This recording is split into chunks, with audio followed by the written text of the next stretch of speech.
Okay. All right. Good evening, everyone.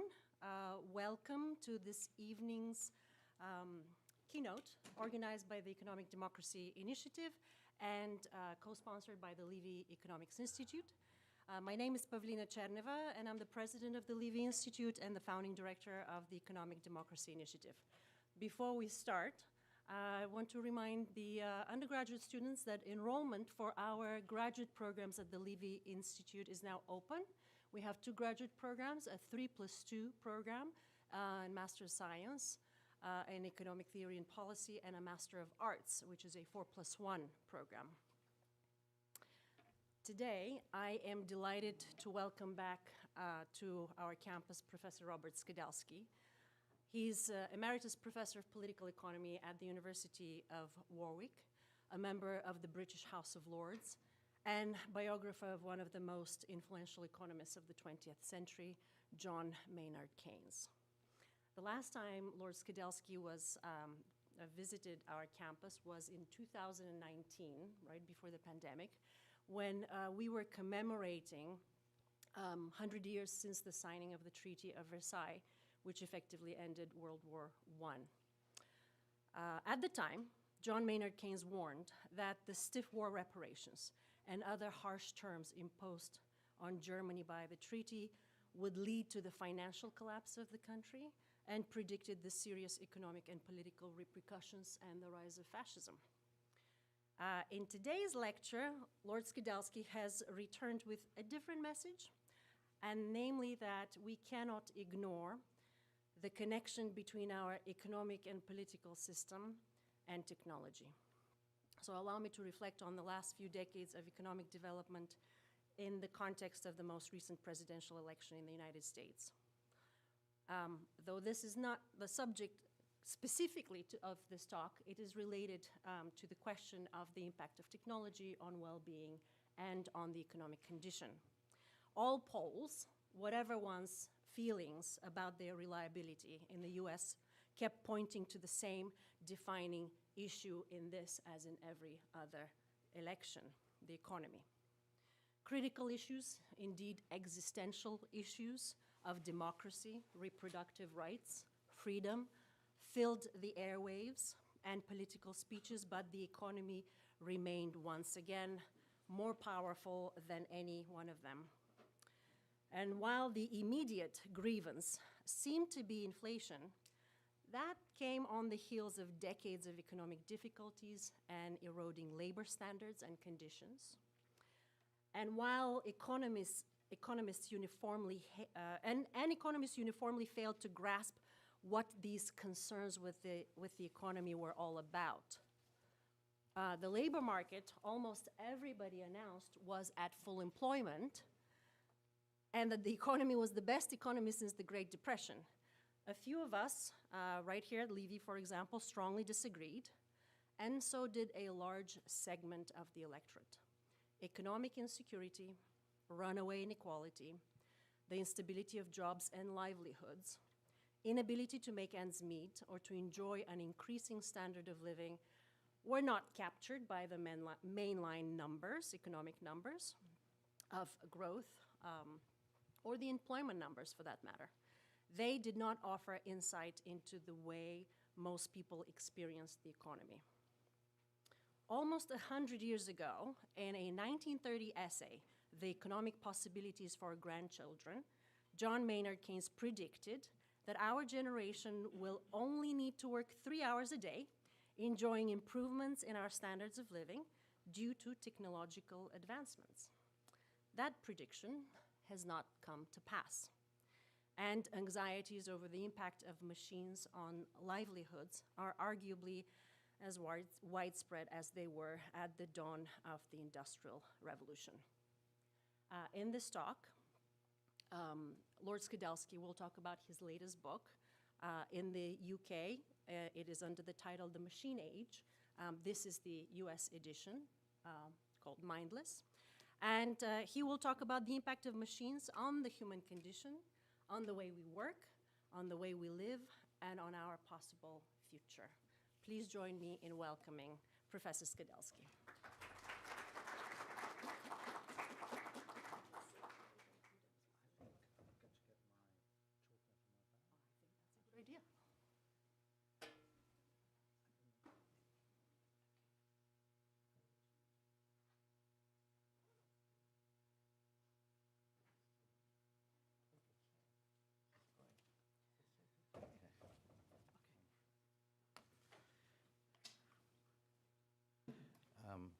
I'd like to thank Pavlina for that introduction. Very nice. I'm very glad to be here. I was last here 5 years ago. And it was indeed about the Treaty of Versailles. Does this work? Yes, it does. Can you hear me? I won't be able to hear you, so you'll have to speak up if you want to ask questions and make comments. But I'm going to pursue a particular path through my book. My book's about three things. First of all, it's about the impact of machines on work and on the world of work, and you know and it goes right from beginning of time to the present day, and all the different reactions humans have had to the thought that they'd be being made redundant. You could either regard that as an optimistic perspective or a deeply pessimistic one, because of course it raises the question of what a human being's going to do if machines can do everything better than they can. That was already raised, that concern, a long time ago, but of course it's become much more urgent with the development of artificial intelligence. Second theme is about the role of machines in spying. That is the extent to which a technology has greatly increased the power of the state and anyone who's interested in mining humans for their own commercial or political purposes. And of course that mining takes place through our own use of the internet and the devices that we habitually live by. It's extraordinary the extent to which we've become addicted to these things, and good or bad. Obviously it promises great conveniences, but it actually makes your life an open book to anyone who's interested in finding out about you. And so the theme, governments have always spied on their citizens, right from the time of the Assyrians and Babylonians, but of course they've got a much more powerful technology with which to spy since. And so that part of the book is about the creation of an Orwellian state which has been made possible by modern technology, and you can trace it, I mean, in Orwell's great work, 1984 itself, but also in Aldous Huxley's Brave New World, Zamyatin's We, and other books of that kind. So that's the second theme, and I think it's a very dangerous one. I think gradually we're not only losing our place in the workplace, we're losing our liberties little by little, incrementally, so we hardly notice it. And the third theme is the threat that machines pose to the physical survival of the human race, not the spiritual survival, because it has been responsible for devastating technologies, the production of devastating technologies which are life-threatening. It's not just nuclear, but you know, epidemics, climate change, of course, very important, is technology. You know, that's what a man-made or human-made climate change is about. It is about the impact of us using technology on the economy of the planet, on the ecology of the planet. So those are the three themes. But I want to trace my path through one of them in particular. Certainly be glad to answer questions on any of the others. But one of them in particular is about Frankenstein. Frankenstein, as we all know, well, as I hope we all know, but maybe some of us don't know, was the scientist in Mary Shelley's novel of that name, which was written in 1918. And Frankenstein was an idealistic doctor who invented a human machine to be a great benefactor. He made a machine out of old bits of skin and bones and the sort of technology that you could think of, inanimate matter of the day in 1818. And he was going to create a superior being, but it turned out he created a monster. So my theme is, which is also a major theme of my book, Mindless, it is, can we avoid artificial intelligence going rogue in the same way as the monster developed in Mary Shelley's novel? Today we are living with the consequences of the last creation, and ponder whether there's still time to control it before it controls us. So I trace the theme from Frankenstein through to a 20th century Frankenstein and down to our own Frankensteins.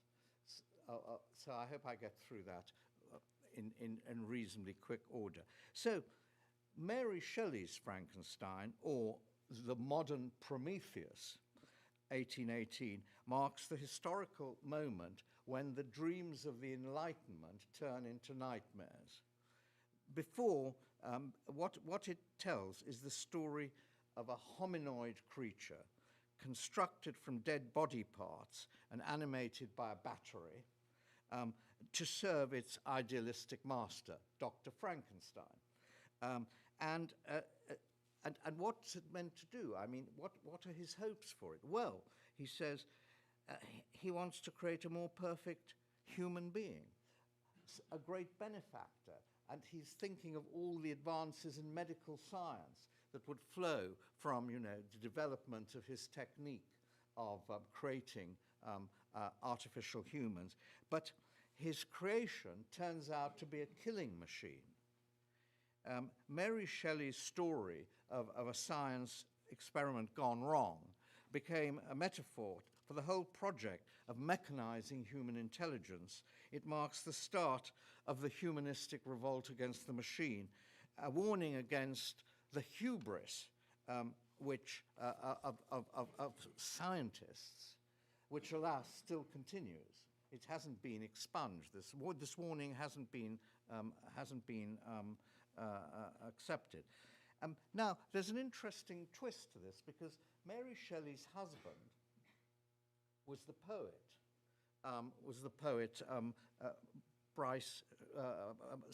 Percy Bryce Shelley, who, of course, wrote a famous dramatic poem called Prometheus Unbound. So Shelley's poem was about the liberating powers of technology. Prometheus Unbound had been freed from God's chaining of him, and was a liberator of humanity. There was his wife writing a book called The Modern Prometheus, which was exactly the opposite. The Prometheus Unbound actually was a monster.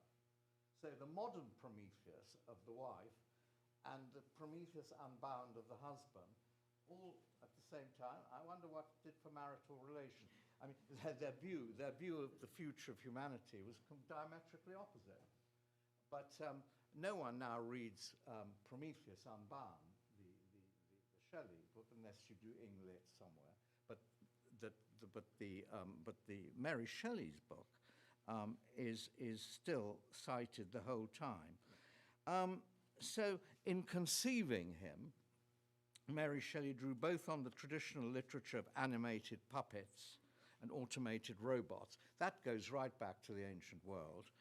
And on the new materialist science in which consciousness or awareness is a byproduct of matter. We must keep this last in mind, this last thought, because it still inspires modern efforts to create artificial intelligence. They're still looking for the mind somewhere here and not finding it, oddly enough. What they find are lots of very complicated bits of machinery. But still, the search for the mind, the idea that from matter you can create spirit, is one of the dominating ideas in modern science. Early on, as I said, Victor, the doctor, is motivated by idealistic purposes. What glory would attend the discovery if I could banish disease from the human frame? and render man invulnerable to any but violent death. Curing of disease and immortality, the great dreams that drive the technological innovation in modern medicine. Live longer, longer, and longer with less and less disease. I mean, that is the idealistic drive today. What you have here in Victor Frankenstein is a mixture of power and benevolence, which has sustained all Frankensteinian endeavors. The power, what glory would accrue to me as an inventor, but also what benefit I would give to humanity. Those two motives have been predominant. As the novel progresses, power takes control. Frankenstein becomes possessed by a demonic hunger for power over nature. Well, there's been a lot of debate about why Frankenstein's creature turned out to be a monster, not a wonderful person. And of course, the psychoanalysts have got onto the job. And so the problem was that when Frankenstein saw his creature, it was so hideous that he rejected it. So the idea of the unloved child turning into a monster is a sort of big trope of all modern accounts of why people turn killers or turn rogue. It's because they were unloved as children. So you have a sort of early hint of that. Well, that's all I want to say about Frankenstein. But that's the fictional, original Frankenstein. But then we have the 20th century Frankenstein. And I want to say a few words about him because he may not be so well known as he should be. And that is a remarkable man in his genius, ambitions, and consequences called John von Neumann. Now, I don't know how many people have heard of von Neumann or do understand what his importance was. But a book about him called Maniac was published in 2023, a rather interesting title, and I wish I'd had it before I wrote my own book, but I've only read it in the last year, and it is the most remarkable book, because he is von Neumann, or Neumann, let's call him that, is a modern Frankenstein, a 20th century Frankenstein. He was Hungarian born, and he was a mathematical prodigy. He invented the mathematics of quantum mechanics, the digital computer, and the atomic bomb. His computer, called Maniac, built at Los Alamos in 1952, was the most powerful computer of the day. With Oscar Morgenstern, he invented game theory with applications to both economics and military strategy. He foresaw the so-called singularity, the moment when machines surpass humans in everything humans do. He promised godlike control over the climate. So he was aiming to create God, to replace the actual God, which people had stopped believing in, with a new God, which is mathematics, was going to be the new God. What fascinates me about the Neumann story, is the mixture of the divine and the devilish, which runs through his life and work. Like in the original Frankenstein, his genuine belief in mathematics as the path to salvation, coupled with his acceptance of evil as the agent of the good.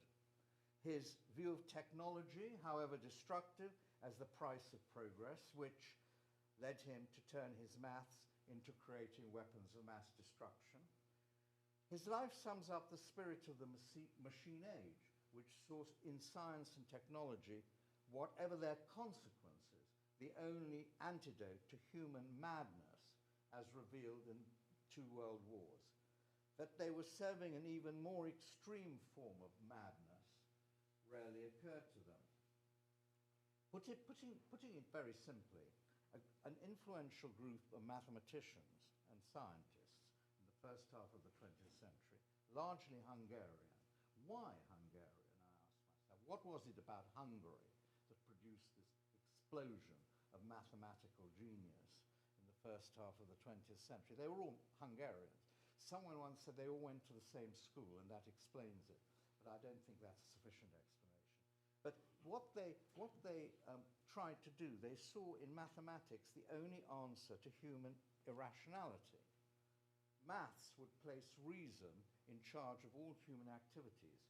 Since mathematical logic promised a way of falsifying or proving any proposition, if we were governed by maths, there would be no space for the fake news which roused supposedly educated populations to mass killing in 1914, 1918, and 1939 to 1945. So maths was the great peacemaker, because it would leave no room of any kind for false statements. Whereas, normal rhetoric, you couldn't tell what was true from false, and it gave scope to windy rhetoricians to create whatever picture of reality they wanted. But maths was the great reality check. The quest for the certainty which would both legitimize some actions and eliminate others had a profound effect on 20th century philosophy, economics, ethics, and politics. And say someone like Karl Popper's The Logic of Scientific Discovery is perhaps the best known application of this falsification principle, which was really designed to stop people like, let's say, Trump getting away with it. Because everything would be checked. Every statement could be proved or disproved. And therefore, no rhetorician, rhetorical sort of utterance would be possible any longer, because its falsity would be immediately exposed. Now that was the dream, but what was the reality? Our modern Frankensteins, I think this is terribly important, came out of an intellectual atmosphere in which the old religions had broken down. This was the end of the 19th century, but in which the need for religion continued. So lost faith left a gaping hole which needed to be filled. The need for religion was there, but the faith in the old religions, Christianity and so on, had gone. Communism was, in the words of Arthur Koestler, the god that failed. The most famous example of a creed, communism, which viewed itself as social maths. And that view of communism was sort of, exemplified in the dystopian novel We by Zamyatin, which pictures a political system whose legitimacy rests on the truth of maths. I mean, you think all this is crazy, but this is Frankenstein. This is the modern Frankenstein. But this is the tragedy. In 1930, von Neumann was advancing his theory, basing human life on the foundation of mathematics, when a young graduate student got up. His name was Gödel, and Gödel said, hey, this project's no good, because we can make statements that are true but can't be proved mathematically. And therefore, the quest for consistency and completeness cannot be guaranteed by mathematical method. The truths of mathematics can't be proved by mathematics. That was essentially Gödel's argument. It was called the incompleteness theory. At which point, Neumann's world collapsed. His project was wrecked. Emigrating to the United States, it became his overriding purpose to apply mathematics to the production of weapons. The aim, of course, was to save the world from Hitler, subsequently from Stalin, but the method now explicitly involved the acceptance of evil as a means of the good. Neumann was one of the mathematicians shipped off to a secret laboratory in New Mexico, which housed the Manhattan Project. After the war, he continued working on what Einstein called the great technologies of death. This led to famous academic rows between Einstein and Neumann. Einstein saying you must stop atomic bomb, you must stop nuclear development, and of course then Oppenheimer entered this battle. You may have seen the film. And anyway, this was a battle against Neumann and his view that it would be unethical to stop the development of science, whatever the consequences. He agreed, maybe, that scientists were creating a new monster, but it would be unethical, he said, for scientists not to advance what they know is feasible, no matter what terrible consequences it may have. So this is our modern Frankenstein, right? Like that other lapsed mathematician Bertrand Russell, Neumann advocated a surprise attack on the Soviet Union before the Soviets could develop, before they developed nuclear weapons. Permanent peace, which was undoubtedly good, he aimed for permanent peace, required that we rain nuclear hell on the Russians before they developed weapons of their own. A Pax Americana, he dreamt of, would be built on a heap of corpses. A nuclear first strike before the enemy had nuclear weapons was the only rational course of action. See, it made sense, doesn't it, in one way? Of course it does. In his book, The Theory of Games and Economic Behavior, co-authored with Oscar Morgenstern, Neumann provided the maths for the deadly game of mad. So maniac and mad. Mad is mutually assured destruction, a game of chicken played out on a planetary scale with weapons which could blow up the entire world. Well, the flaw in game theory is obvious enough. It presupposes perfectly rational, logical agents, interested only in winning, maximizing their utilities, who possess perfect understanding of the rules and total recall of all past moves, with flawless awareness of the ramifications of their own actions and of their opponent's actions at every single stage in the game. So it requires perfectly rational people playing a game. And if they were going to play this game, then you could effectively deter the other side. You could win the game. Of course, it didn't require Keynes to point out that this assumption of perfect rationality and perfect foresight was a myth. It doesn't exist. We don't have it. Nevertheless, you have a question, which is, why was nuclear war averted for 70 or 80 years? In fact, from 1946 to 1945 to the present day, there hasn't been the use of a nuclear weapon for military purposes. So what's kept the peace? That's Neumann would say, well, mad. It was mad that did it. Mutually assured destruction. Deterrence theory worked. So you've got to weigh that into balance against him.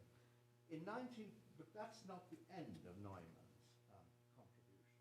In 1946, he promised the US military that he would build them a computer powerful enough to handle the intricate calculations needed to build the hydrogen bomb.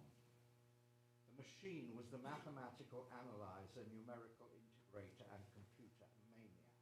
Its first use was to provide a mathematical program for nuclear weapons. But of course,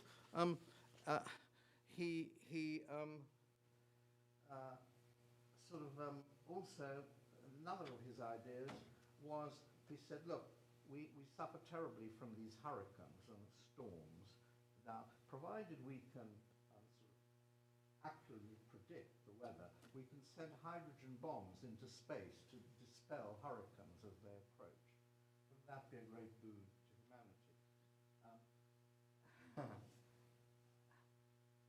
Looking at the history of our modern Frankensteins, it's remarkable how the most creative and the most destructive of human inventions arose at exactly the same time in history. As Richard Feynman has pointed out, so much of the high-tech world we live in today, with its conquest of space and extraordinary advances in biology and medicine, was spurred on by one man's monomania and the need to develop electronic computers to calculate whether an H-bomb could be built or not. Now, let's go to the last of our Frankensteins. And this is a group which is very much with us today. And they're a mixture of high-tech multi-billionaires, scientists, and philosophers of science, united by a common goal of developing super-intelligent beings to save humanity from itself, to save us from ourselves. They are what they want to do is to develop what's called generative AI, generative artificial intelligence, a type of AI, Google tells us blandly, that can create new content. More understandably, a type of AI that can think for itself. It was all, this latest phase was spurred by this wonderful performance of DeepMind, or AlphaGo, in a game of Go, which is the most complicated game in board game that exists. Incredibly complicated. And in 2008, I think, 2007, DeepMind, which was the inventor of DeepMind, challenged the reigning world Go champion to a game, a challenge, best of 5 games of Go. And the world champion lost the first game, and he seemed to be getting better of the second game when the machine produced a move that no human being had ever produced before. Or rather, no human being had ever produced with any hope of winning. He turned a completely catastrophic mistake into a winning position. And at that point, the human Go player gave up the game. He said, I'm no longer the best. And from that point, the idea of the machine that thinks on its own captivated the people interested in developing AI beyond the point at which it had reached. And this is the new God project. And so there's a problem about this new God project, because since this machine's thoughts won't be controlled by humans any longer, it thinks for itself, then it's God. I mean, there's nothing to stop it becoming totally omniscient. But then how can we make sure that it doesn't destroy us? Because there's no reason why it should be a benevolent God. And some of the people behind it started having doubts, and they started calling for a pause. Maybe we should wait a few months before we sanction further developments. Maybe we should cut off funding and so on. But these pauses didn't last for long, because the idea was that what was happening was inevitable. And the new Frankensteins acquired a legitimizing philosophy called transhumanism. I don't know whether you've come across transhumanism, but it's the legitimizing ideology of all those people who want to create new gods out of AIs. That number of people involved, philosophers, William MacAskill, Nick Bostrom, Toby Ord, they all operate out of institutes in Cambridge, out of Cambridge, England, or Cambridge in the United States, MIT, and they're all in the God creation business. They're financed by, guess who? Elon Musk, Peter Thiel, and Mark Zuckerberg, and others like that, who also plan to use their services to escape from the Earth if the occasion, if they need to get to the moon or Mars or Venus quickly, anywhere, somewhere in the cosmos.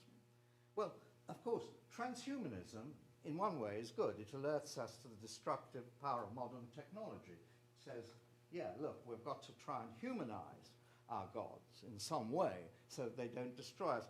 But then it's led by perverse logic to advocate a transhuman form of technology which is profoundly inhuman.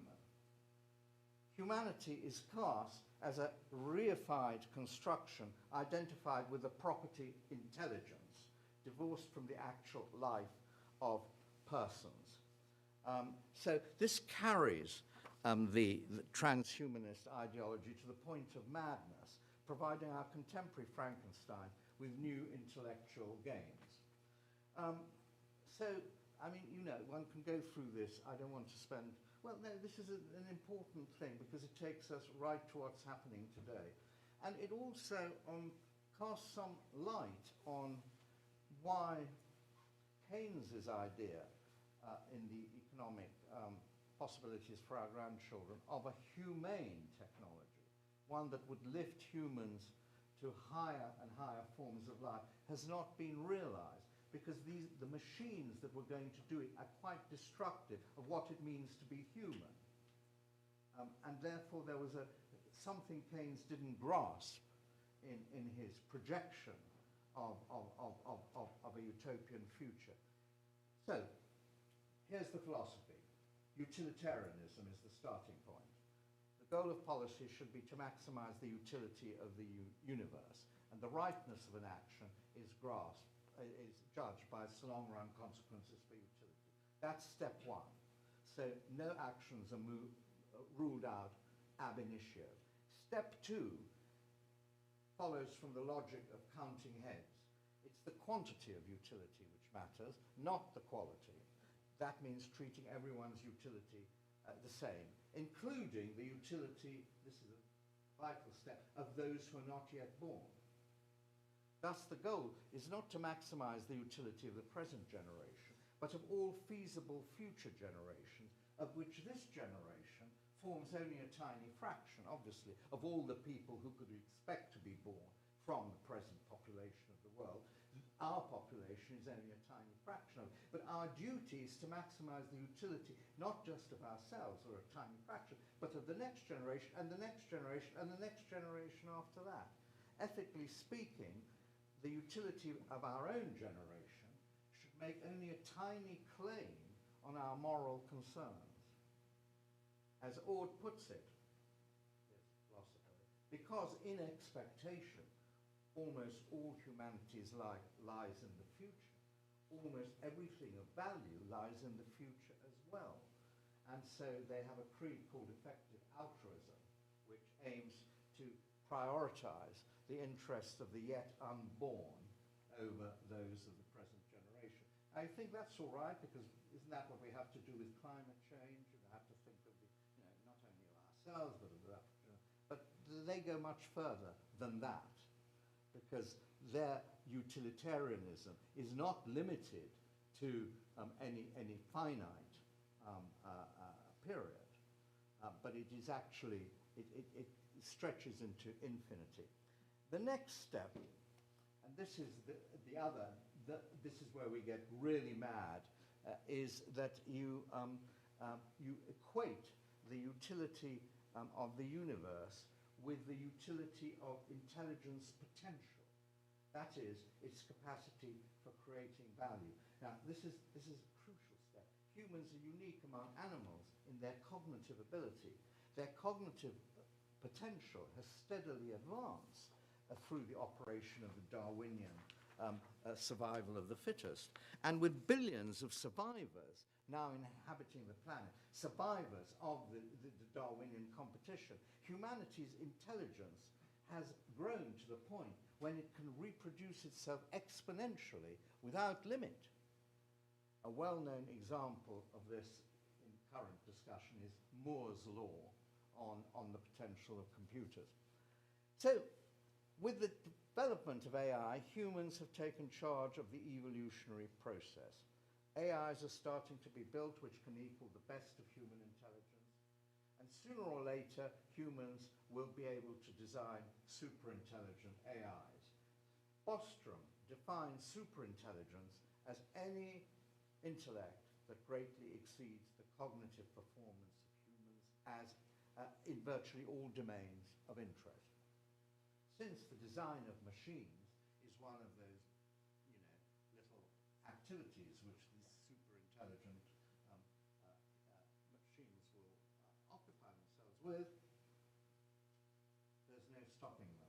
Then there'll be an intelligence explosion. A population of superintelligence AIs will take over the business of evolution, leaving the intelligence of humans way behind. Thus, the first ultra-intelligent machine is the last invention that man need ever make. The evolutionary torch will have passed from humans to AIs. And so the logic goes on. I mean, if what you're trying to maximize is intelligence, then you don't need the body. It's all up here. So, whoop, you just have, what you're trying to do is to secure the survival of brains. And the idea is that the mind is contained in the brain. Now, we can't find it there. We can't find something called the mind. We can find the brain and what the brain does and all the complicated things the brain does. But they're looking for the soul, as Descartes did when he thought he could locate the soul in the pineal gland. He kept cutting up bits of the body to find the soul. And these people feel that if they can crack the neurology of the brain, they will discover the soul, which is the thing that they have to preserve. These are mad people, but they're there, they're in charge. They cut up Einstein's brain when he died, because he was a genius, and so they sliced it up looking for the mind. But that is a consequence of a materialist interpretation of intelligence. Of course it is.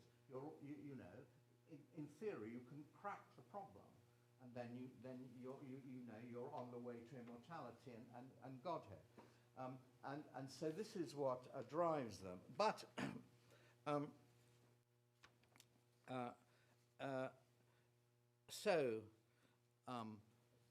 this phase of the Frankenstein story ends in this idea that before they get to the tipping point, we must program our new gods with moral rules. So we've got to, this comes from Asimov, the original moral rule person. We must make sure that our automatons do no harm, that our robots do no harm to humans.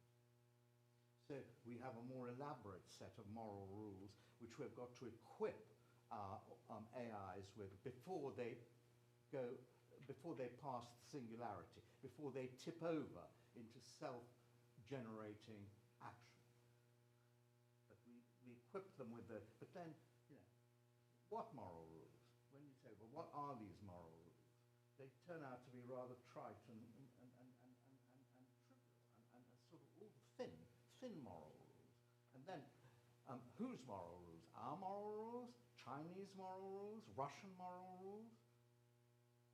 And suddenly the problem becomes insoluble. Now, let me end with, I come to my conclusion. At issue is the debate about, at issue in the debate about automation is what is it to be human? I think that is the point, that's the question. Today's scientists and technologists follow in the footsteps of Victor Frankenstein and John Neumann in aiming to develop machines which can improve on humanity. And the result is a peculiarly anti-human form of humanism.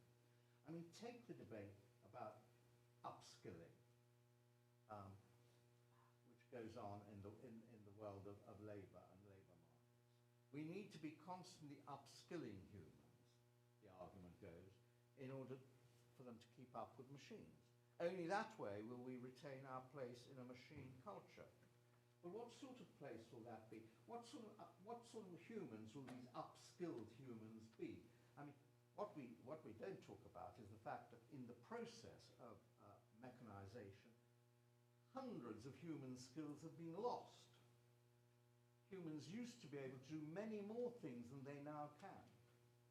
So what is this upskilling that they're talking about? And someone summarizes this, Sharon Bauer, rather well when she writes, while algorithms can outperform humans in manifold tasks, as well as learning new ones, they literally do not understand what they're doing. Understanding comes from context. Uniquely human labor filling in the cracks between bits of data with unprogrammable awareness is what creates meaning and constitutes a whole reality.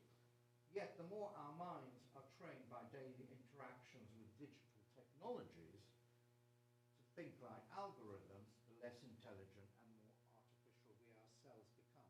You see, Neumann's dream was to build a bridge between computation and thinking. And the tipping point was when computation turned over into thinking. But that required a materialist concept of the mind. And they haven't found it. They think it's there in the brain. There are millions and millions of synapses and neurological connections. And if they could only discover how those work, they'd finally discover how God works. Because they'd be able to do it better. And so this is the dream that keeps going.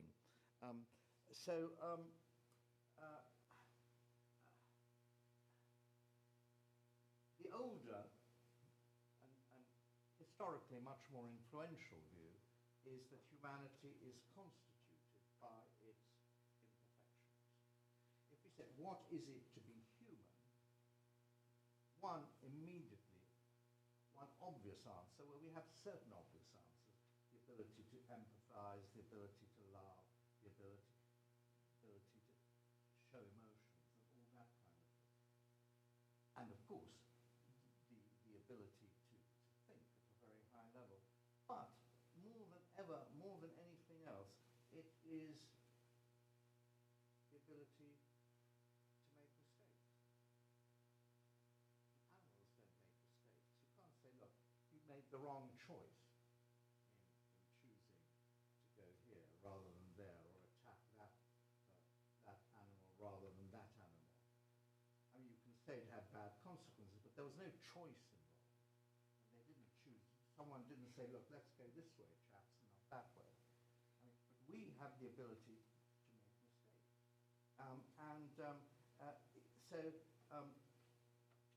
If you think of humanity as constituted by its imperfection, then evil is a necessary part of the great chain of being, the physical and moral challenge God has set us. If all low and evil conditions and characters are eliminated, the harmony of the whole is irretrievably ruined. I mean, that was the contention of Lovelock's book, The Great Chain of Being. I mean, everything is important. You're not, the perfection lies in the harmony of very different kinds of creatures. So I'll leave you with these questions. Can we stop certain lines of scientific advance, say, by not funding them? Is everything invented bound to be applied? Is it possible to confine scientific advance to cases where the benefits are so clear that they are indisputable? In other words, let's say, medical advances. But as soon as one says that one realizes, but as soon as one says this, one realizes that there are no unmitigated benefits, or avoiding the balancing of the good and the bad. How is this balance to be determined? how it's determined will depend on our view of what it is to be human. And I would contend on a religious view of life, by which I don't mean a dogmatic view, I mean a view that goes beyond science and realizes that there are mysteries which science can't deal with. Thank you.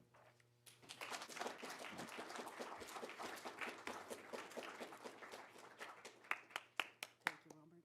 Take some questions. Yeah, sure.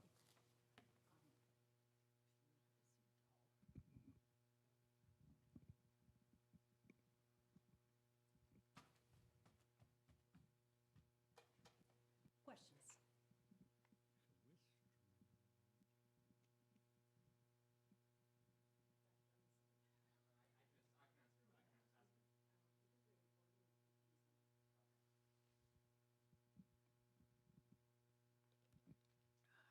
At the end of Mary Shelley's Frankenstein, the monster basically has a lot of remorse, if I remember correctly. Has a what? Has remorse for his deeds. Yeah. And he also has like no one with him. He realizes that he is not human. He cannot have like a family around him. And then he burns himself to death. And basically cutting out the Frankenstein's threat as the monster is no longer a threat to humanity. Do you think that AI could like commit mass suicide in that same way? Or do you think What? Sorry, I'm a bit deaf. Could you speak up? do you think AI would commit mass suicide in the same way?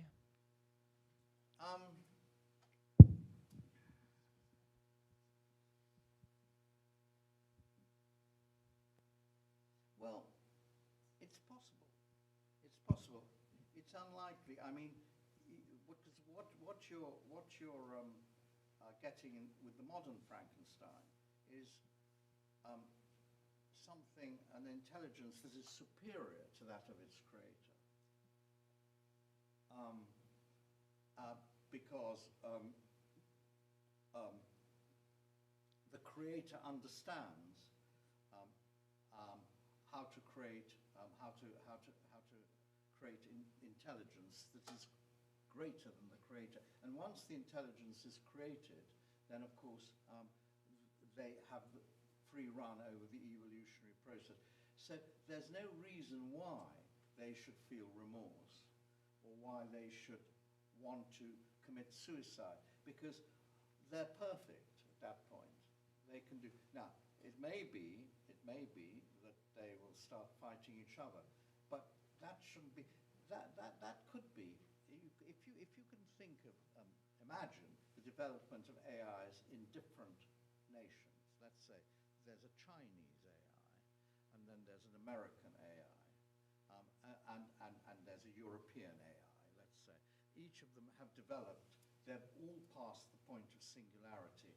Now, they may all have been programmed not with moral rules of the kind Asimov was advocating, but with the moral rule of destroy the enemy. And the enemy being identified by the geopolitical enemy as it exists at the moment, at which point you can imagine a war of AIs which end in the complete destruction of the AIs. And then that's the end of intelligence, it's the end of superintelligence. You can imagine that kind of suicidal cycle developing. But you think that once they've developed sufficient intelligence, however they've been programmed, if they're capable of their own independent judgment about things, they'll say, hey, look, let's stop behaving like these infantile humans, and we'll get together and just sort of build a wonderful paradise in space or something like that. I mean, that's the sort of possibility. We do play infantile games, and we're addicted to them, and they're real, and the trouble is they're real. And all the nations play them, and all their military intelligence play these games. And they all sit here, round table, and say, look, if we do this, there'll be 1 million dead here, so therefore they won't do that because they don't want to lose 1 million. You know, I mean, these are infantile games. So that's one possibility. Another possibility is that the Earth runs out of resources, even resources able to maintain electrical, creatures. So they find a domain in the cosmos. I mean, this is the transhumanist dream. You fire these brains into space. Musk hopes to accompany one or two of them, I think. I mean, he has an idea of colonizing the moon, I think. That was one of his. So that's another possibility. Then there's enough room for everyone. They don't have to fight each other. They can all develop their own bits of the universe. I realize I'm talking mad stuff, but then you read this stuff and you realize what a mad world we live in.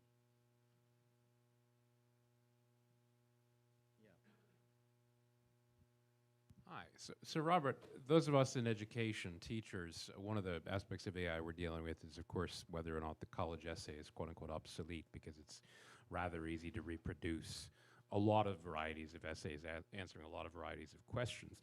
Many of us like to think that students or writers, of course, are original enough that AI can't mimic what we do in the same way that, let's say, lawyers or paralegals or doctors think that AI cannot mimic what they do. And I tend to think that there is a level of higher human thought, originality, and so on that maybe AI cannot reach, that not every single job would be made obsolete by AI. But what is your view? I mean, is there a point at which it's not just the mediocre college student paper and the routine paralegal work and the basic medical diagnoses? I mean, a doctor who has seen thousands of patients and has experience and wisdom presumably is still better than, let's say, AI being able to analyze data. Or is it? I mean, can you see AI replacing nearly all categories of human employment? Yeah, well, it all depends on what weight you attach to computation. I mean, if you have a database that contains every single thing that's happened, that's recorded, that's happened in human history, and you have lightning computation so that you can fit the data to whatever problem it is you're asked to analyze, is that different from thinking? I mean, isn't that sort of kind of thinking? Now, whether they're aware that they're thinking, I don't know, but it's like in this game of Go. I mean, the computer just analyzed all the possibilities from all previous games and found the winning one. I think ChatGPT is very interesting. I mean, I haven't got the latest version of it, and I do find it rather fascinating because they clearly make mistakes. Their answers are not at the highest level by any means, but their answers are good enough to pass a university course. You can pass a university course entirely by ChatGPT if you can disguise the source of it from your supervisor or the person who's marking your papers. You get a degree knowing nothing.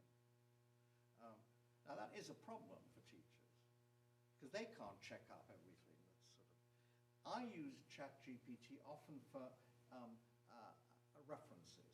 For example, I say sometimes I know the answer and I'm just testing ChatGPT. I say, when did Keynes say in the long run we're all dead? They said, yes, Keynes said in the long run we're all dead, in the general theory, page 256. I say, no, he didn't. He didn't say it then. He said it in this other book. ChatGPT says, oh, I'm terribly sorry. You're quite right. I made a mistake. And then gives another false one. And so gradually, by testing ChatGPT, you can actually get them to give the right answer. The answer you already know. But suppose you didn't know that answer. Suppose the only knowledge you ever were able to acquire would be from ChatGPT or its improved equivalents. Where would be the independent source of any knowledge? So, I mean, all books would be digitized. ChatGPT would be able to give you the contents, create the content of all these books ever written. ChatGPT will write you music. ChatGPT will write you poetry. ChatGPT will do anything you want. And if you haven't got an independent knowledge of what genius in these things are, you'll accept it as adequate. I have a very odd, very soon after I got someone installed my ChatGPT, I decided to ask ChatGPT this question. Write a poem in the style of T.S. Eliot, of Robert Skidelsky meeting John Maynard Keynes on the beach in Seaford, Sussex. 3 verses of utter banality, but passable. I mean, you know, it recognized the 2 characters. It recognized that they might have met via knowing that I've written a book about this guy. And it produced the appropriate content. I mean, I knew it was awful, but then maybe someone else wouldn't, and think, wow, this is really great stuff. So, these are the dangers anyway.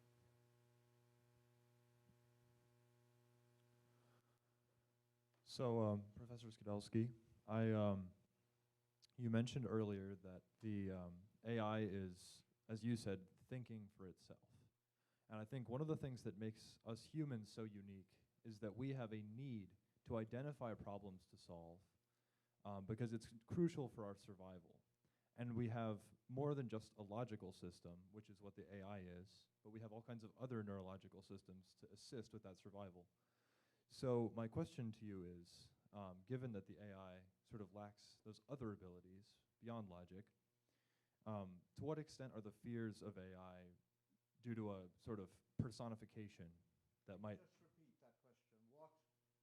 To what extent are the fears around AI from a false personification of it? Thank you.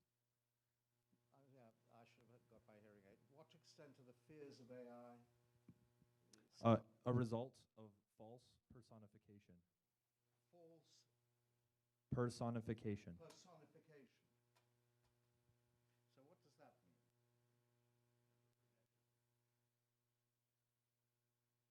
To what extent are the fears of AI due to false personification? That's right. So I have to reply with ChatGPT for the moment that I don't understand the question. Is it assigning false personality to the AI? That's what I meant, yeah. Come closer, and then I'll be able to get you sort of in my audio horizon range. That's right. So as a supporter of AI myself, I think that my senior project has a lot of neuroscience in it. And the researchers have identified many different separate systems, a logical system, an emotional system. What I'm saying is we have some systems that are necessary for survival that AI lacks. And with that knowledge, I wonder if the fears and risks of AI have to do with a personification that we project onto the systems that it doesn't have. Thank you. Well,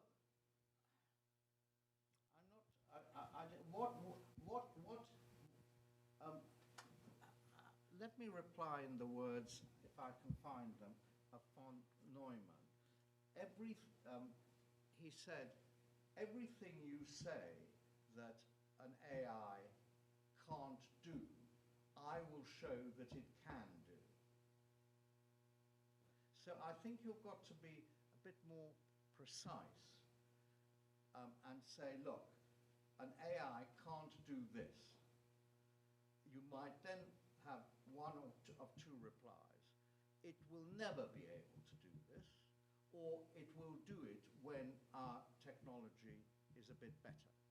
When we've cracked one of these systems and understand how it works, then AI will be able to do it.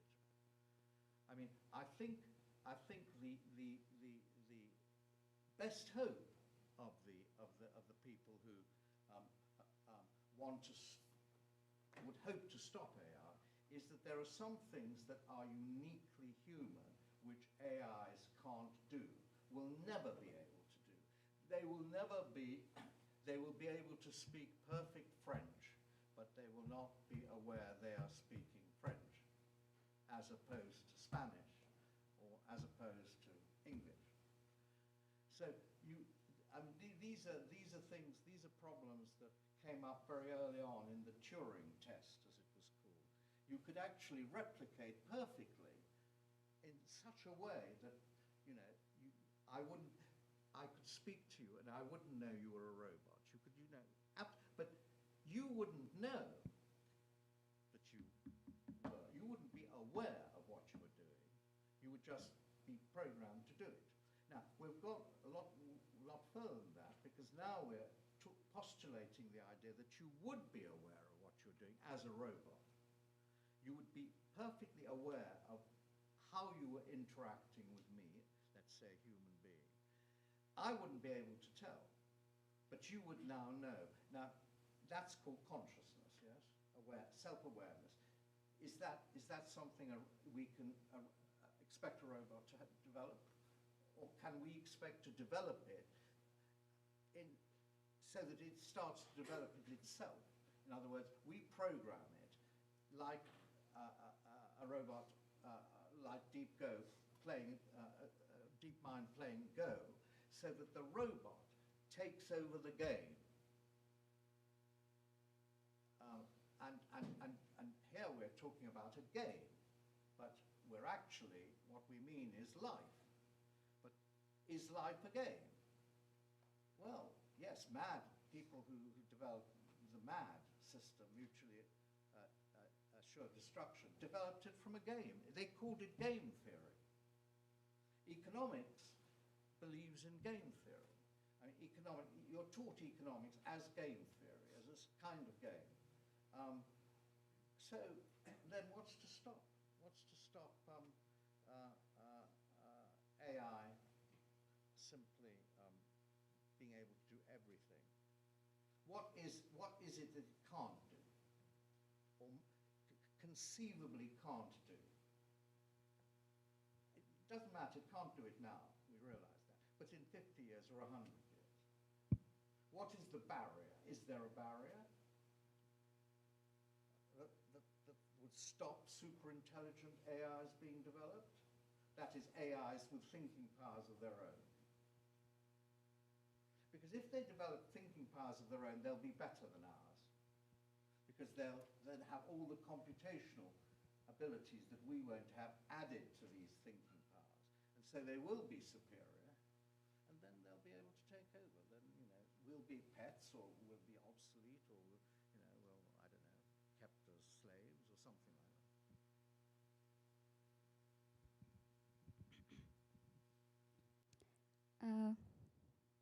Hi.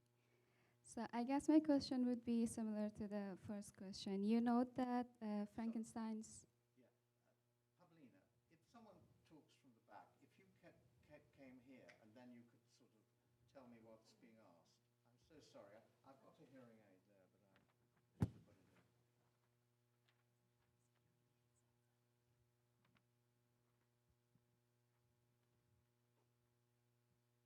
Hi. So you know that Frankenstein's monster was rejected by its creator, Yeah. and it led to the destructive behavior. So how might this idea of unloved creations apply to the ethical responsibilities of the modern technologists that they make the systems and tools? Well, I mean,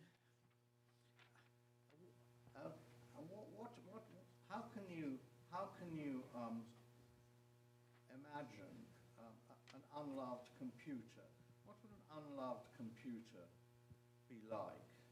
I mean, I hate my computer a lot of the time, but is the computer aware that I hate it and then starts acting perversely because there's a reaction? I mean, whenever I press the wrong button and don't know how to get it right again, I loathe it.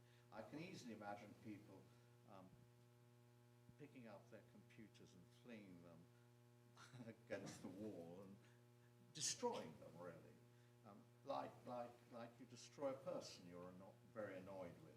But would a computer feel that hatred? Obviously not. Is it conceivable that a computer program would suffer in the way humans suffer? I wouldn't think so. I can't imagine so. Yet these people do, some of the, a lot of the people who say who believe in the singularity or the tipping point actually do believe that computers will be able to do everything that humans can do, that a computer will be able to do. That was the program of something called the Dartmouth meeting of 1956. That was the proposition, that computers will be able to do, we will simulate, I'm looking for the exact wording, will be able to simulate every human, I'm not going to find, whenever you're looking for something, I'm not going to find it. Oh yes, no, anyway, that's the point. At the workshop held at Dartmouth College in New Hampshire in 1956, it was seen as the birth of AI. Its proposition is that every aspect of learning or any other feature of intelligence can in principle be so precisely described that a machine can be made to simulate it. Now, of course, simulation is not the same as understanding. I mean, a machine can be, in other words, a machine can be made to speak perfect French. But that wouldn't mean that the machine understood what it was doing. And if you cursed the machine for speaking bad French, the machine wouldn't be hurt. I mean, well, maybe ChatGPT, when you tell ChatGPT it's got something wrong, it says, I'm terribly sorry, I made a mistake. Is it hurt? I mean, can you describe its reactions in these terms? I don't think you can.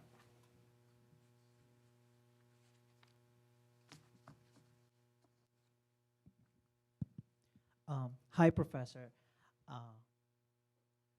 Hi, Professor. First of all, thank you so much for the talk. I was in a human-robot interaction class where we talked about actual ethical aspects of artificial intelligence. So my question for you will be how we should be more focused on making policies or laws for a robot. You mean for example, hypothetically, if I'm saying that if one of the Tesla's robot commit a crime, hypothetically it reaches a certain level of conscious mind, do you think that who should be blamed first, as it has conscious mind, if the robot has, or the creator of? Big debate. That's a big debate. Of course, it affects insurance policies enormously. Who pays the car crash in an automatic? I mean, yeah. I mean, this topic is absolutely full of little puzzles. I mean, one of the famous ones is the trolley bus problem, which you may have heard of or you may know about. I mean, does the robot wheeling the trolley save the life of one person, or basically you have a choice between saving one person, saving a whole. That's the choice between saving a lot of people at the expense of killing one person. Yes. So this is the problem with utilitarianism. And what rule do you give the machine in that sort of situation? Another version of that is you have someone on the bridge and they see a train coming and they see workmen sort of working, and they realize the train isn't going to stop in time, so they have to throw something to stop the train before it gets to the workmen. The only thing available for them to throw is a fat man, so they throw a fat man off the bridge, and then the train stops and it saves the lives of the others. But of course it's an unreal dilemma, because you don't actually know what the consequences of your actions are going to be. You know you're going to kill the fat man, but you don't know whether you're going to save the others. Utilitarian, so pure consequentialism, which is you can always calculate the consequences of your action and then do the action that produces most utility, breaks down on your lack of knowledge of what the consequences of your action are going to be. it's the same problem with tortures. I mean, is it allowable to torture someone to reveal information that could save the lives of, say, your friends? That person knows, and so you torture them in order to find out, is that ethically legitimate? It's part of this whole issue. And I say no, it's not, because you don't actually know that, you know you're actually torturing one person, you're committing harm, but the benefit is incalculable. You don't know whether there's going to be a benefit or not. So you shouldn't do it. Therefore, I would always ban torture. But of course, that's not a view. We all torture. The Americans tortured people, and the Russians torture people, the Chinese torture people. Why do they torture them?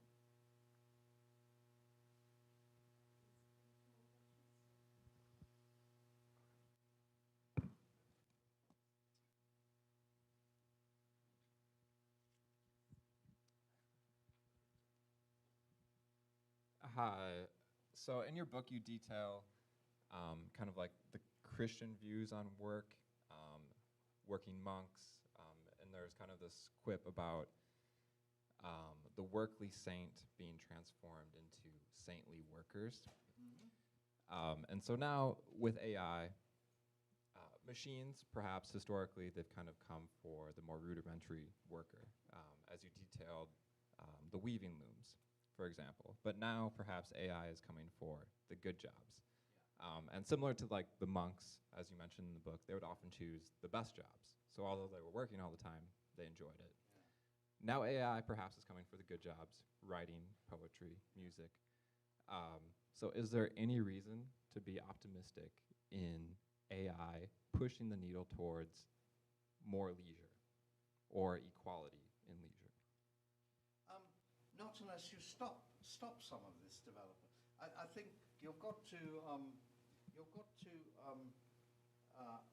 take a view about is the development of AI or the intrusion of AI into more and more activities that humans do,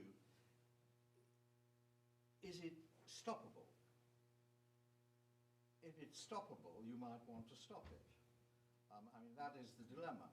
I mean, a lot of people say you can't stop anything. This is our, another wonderful remark by Neumann, and this remark, I mean, I think he was a terrible man in all kinds of ways. But one remark is fantastic, and that is